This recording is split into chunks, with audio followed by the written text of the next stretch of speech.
Well, Emily, I think a step back was taken in EU. The highest average combat score in the We Play tournament with over 50 rounds played was Xiao from Party Parrots. And guess what happened to Party Parrots recently? They disbanded. I know. They were probably the best 5-stack in EU that were unsigned, among the best, and they couldn't find a major org, so they had to go their separate ways. Couldn't that be considered a negative to the EU scene?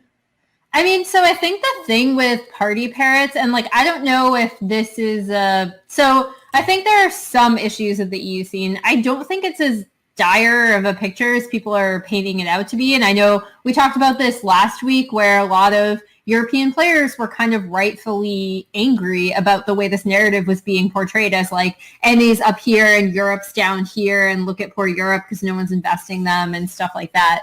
I actually like to backtrack a bit. I actually thought Fish 123 performed a little bit better than I thought they would, despite the fact that I said I was rooting for them last week. I was expecting NIP to kind of take them over in this tournament, or Party Parrots.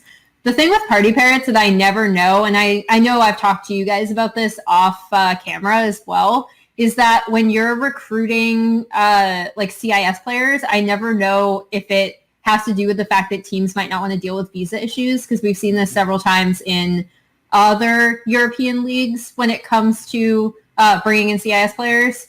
And I don't know if that's at play here. Like, I honestly don't. But looking at this lineup, like, it's kind of insane that no one wanted to take a chance on Party Parrots. I thought they had a lot of talent on this roster that was, like, very apparent in the tournaments, especially in the recent tournaments they've been in.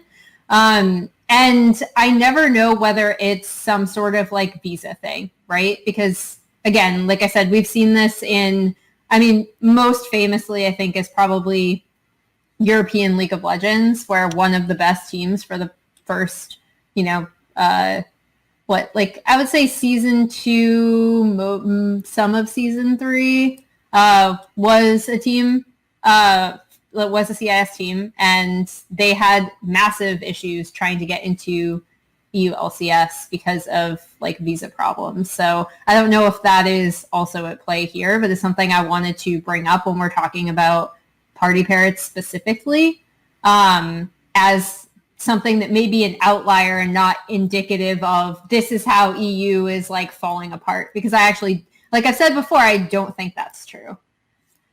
Yeah, I mean, to me, right, like, Tyler has mentioned this before, and I actually just went and looked out of curiosity on your visa question. So Tyler has mentioned before that a lot of the European organizations and just Valorant organizations in general are looking for marketable players. Like, Angel is the marketable player on the Party Parrots squad, but even then, he's not English as a first language speaker. I think he speaks very little in my experience of dealing with Hellraisers in the past. In terms of like being able for one of the like German or British or French orgs to pick him up, I think it was fairly unlikely when they can't make English language content around him, or around any of those players. I think that's really important. And like, yeah, the guys played Counter-Strike for almost 15 years before moving over to Valorant. So like he's got a lot of pull in the Ukraine and Russia, but I think, overall, like, this is a team that didn't really have a player that to the Western audience stood out overall. And by the way, just on the note of the visa thing, I did look. The United States is currently ranked 20th on the Passport Index, and Russia is ranked 25th. So they're actually not that far below us. The majority of the Party Parrots players are Russian. Yeah, you're right in the fact that there has been concerns around that. Previously, a lot of politics, obviously, around Russia in general, but yeah, I think, and the rest of the world. But overall, like, I just think it was in the case of it's really hard to market the players that are from Eastern Europe, because many of them aren't English speakers, and a lot of the big name orgs in esports focus on English language content. With the exception of some of the I understand why that happens, but that's also super frustrating, right? Because it's not based on talent. It's based on marketability. Yeah. And while I understand that, like, I mean, I feel like one thing that Tyler keeps returning to that's, like, pretty true of NA and European teams is that, we've seen teams struggle, like, in both regions to try to find that one marketable player who's, like, really loud, who's really outgoing, who's willing to do live content. But that's super frustrating, and I don't want people to take that as, like, I feel like I'm the one person who comes in here every week and is, like, defending Europe more than anything.